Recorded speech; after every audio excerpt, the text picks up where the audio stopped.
Malkajgiri town planning పై vigilance enquiry చేయించాలి. ప్రజాధనంతో జీతాలు తీసుకుని ప్రజల సమస్యలను పరిష్కరించడం లేదంటూ ప్రజలు ప్రజావాణిలో ఫిర్యాదు చేయడం జరిగింది. మాజీ కార్పొరేటర్ దీంతో ఆందోళనకు దిగారు. డబ్బులిస్తే నిర్మాణాలకు పర్మిషన్లు, అక్రమంగా నిర్మాణాల దగ్గర పెద్ద ఎత్తున వసూలు చేస్తున్నారని, వీటిపై విజిలెన్స్ ఎంక్వైరీ వేయాలని డిమాండ్ చేశారు.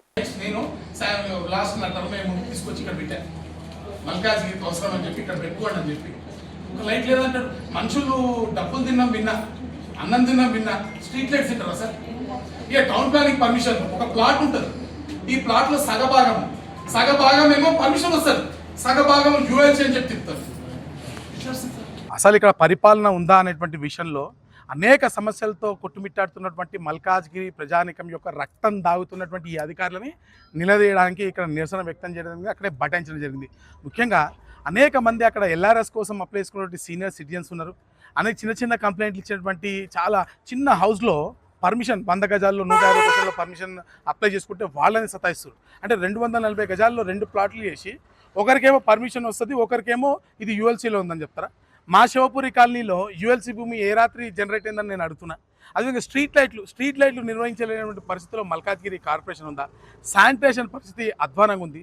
హార్టికల్చర్ పనులు పూర్తి చేయాలంటే ఇప్పటివరకు చేయలే. మరి రానున్నటువంటి ఆల్రెడీ రోహిణి కార్తె నడుస్తుంది, మృగశిర కార్తె వస్తుంది, జనవరి 7వ తారీఖు 8వ తారీఖు వస్తుంది. ఇప్పటి వరకు డీసెల్టింగ్ చేయకపోతే రేపు వచ్చేటువంటి వర్షాకాలంలో ఏ విధంగా ఇష్యూస్ని ఫేస్ చేయాల్సి వస్తుందో మీరు ఒకసారి ఆలోచించాల్సిన అవసరం ఉంది. ఆనంద్బాగ్ చౌరస్తాలో ఇష్టానుసారంగా కరెంట్ డిపార్ట్మెంట్ వాళ్ళు రోడ్డు కొట్టిపోయారు. మరి దానికి రిస్టోరేషన్ ఎప్పుడు చేస్తారు? అదేవిధంగా సఫీల్గూడలో టవర్ షిఫ్టింగ్ కోసం 24 లక్షల రూపాయలు కొడితే సగమేసి అండర్లైన్ కేబుల్ వదిలేస్తే ఇక్కడ ఉన్నటువంటి ఇంజనీరింగ్ అధికారులు మొదలు నిద్రపోతుర్రా? అడగరా? అంటే సిగ్గు, శరము, జ్ఞానము, అభిమానం ఏమైనా ఉందా వీళ్ళకి? ప్రజల రక్తం తాగుతూ ప్రజల రక్తంతో కట్టేటువంటి ట్యాక్స్ వీళ్ళు అన్నం తినేటప్పుడు ఆలోచన చేయరా?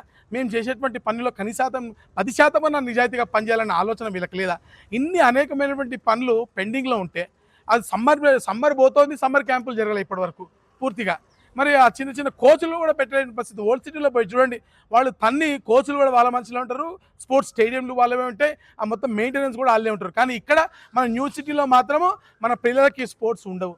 ఇంత దౌర్భాగ్యమైనటువంటి పరిస్థితిలో ఉంటే ఇక్కడ జోనల్ కమిషనర్ ఉండడు, అధికారులు ఎవరు లేరు అక్కడ. అందుకే అంటే హోమగుండం వేసి ఆవాహన చేస్తే అధికారులు ఒక్కొక్కరిగా వచ్చి అప్పుడు సమాధానం చెప్పి ఇప్పుడు చేస్తామని చెప్తున్నారు తప్ప ఇప్పటి వరకు మొద్దు నిద్రపోతున్నటువంటి అధికారులను మేల్కొల్పడానికే ఈరోజు ప్రజా ఉద్యమానికి నడుంబికిచ్చాం.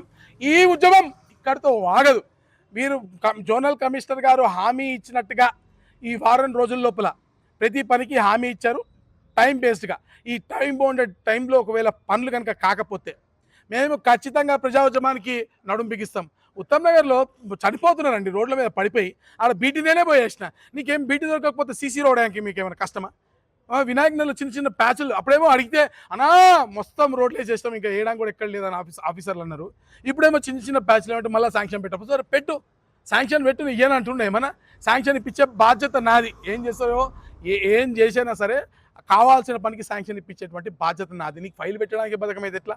అరే చిన్న చిన్న పని చేసుకునేటువంటి స్ట్రీట్ లైట్ వర్కర్లకు కానీ శానిటేషన్ వర్కర్లకు కానీ 2 నెలలు 3 నెలలు జీతాలు లేవండి. ఎట్లా పని చేస్తారు వాళ్ళందరూ? అతలాకుతలమైనటువంటి పరిస్థితుల్లో ఈరోజు మల్కాజ్గిరి మున్సిపల్ కార్పొరేషన్ ఉంది. అడ్మినిస్ట్రేషన్ అనేది పూర్తిగా ఫెయిల్ అయినటువంటి పరిస్థితి. అనుభవం లేని అధికారులను తీసుకొచ్చి మల్కాజ్గిరి ప్రజలపైన పెట్టి వాళ్ళకి గుదిబందలుగా మార్చినటువంటి సందర్భాన్ని మనం చూస్తున్నాం. ఇప్పటికైనా వీళ్ళు కళ్ళు తెరిచి వీళ్ళు టౌన్ ప్లానింగ్కి సంబంధించి నిజంగా ఇందాక చెప్పినట్టుగా ఒకే ప్లాట్ 240 గజాల్లో ఒక ప్లాట్కి పర్మిషన్ ఇస్తాడు. ఇంకో చిన్న వ్యక్తి 120 గజాలకు పోతే వాళ్ళకి యూఎల్సీ అని చెప్తారు. ఇదే విధంగా మా శివపురి కాలనీలో వ్యక్తి పోతే ఇట్లనే పక్కన ఒక బిల్డింగ్ నడుస్తుంటుంది, పక్కన వీళ్ళు బిల్డింగ్ కోసం పర్మిషన్ కోసం పోతే ఇది యూఎల్సీ అని చెప్పి పంపించారు కలెక్టర్ ఆఫీస్కి పర్మిషన్ లేకుండా. శివపురి కాలనీలో యూఎల్సీ ఎప్పుడు వచ్చింది నాకు అర్థం కాలేదు. మరి ఈ విధంగా చిన్న మధ్యతరగతి వ్యక్తులను, చిన్న స్థాయి వ్యక్తులను ఇంత సతాయిస్తున్నటువంటి అధికారులు మరి బడా బిల్డింగ్లు కడుతున్నారు కదా. ఛత్రపతి శివాజీ స్టాచ్యూ కడుతున్నాం, ఛత్రపతి శివాజీ స్టాచ్యూ నేరేడ్మెట్లో కమాన్ పక్క కడతామంటే పోలీసులను దింపి అక్కడ ఒక బోర్డు పెట్టారు కదా 100 ఫీట్ రోడ్ అని. మరి పక్కన ఒక బిల్డింగ్ కడుతున్నారు కదా, ఆ బిల్డింగ్ పైన ఎందుకు చర్యలు తీసుకుంటున్నారు? మీకు ఏమైనా ముట్టినాయా దానిపైన విజిలెన్స్ ఎంక్వైరీ ఏమైనా డిమాండ్ చేసినాం. అదేవిధంగా మిగతా చెట్లు ఏవైతే ఉన్నాయో డిమాండ్ చేసినాం.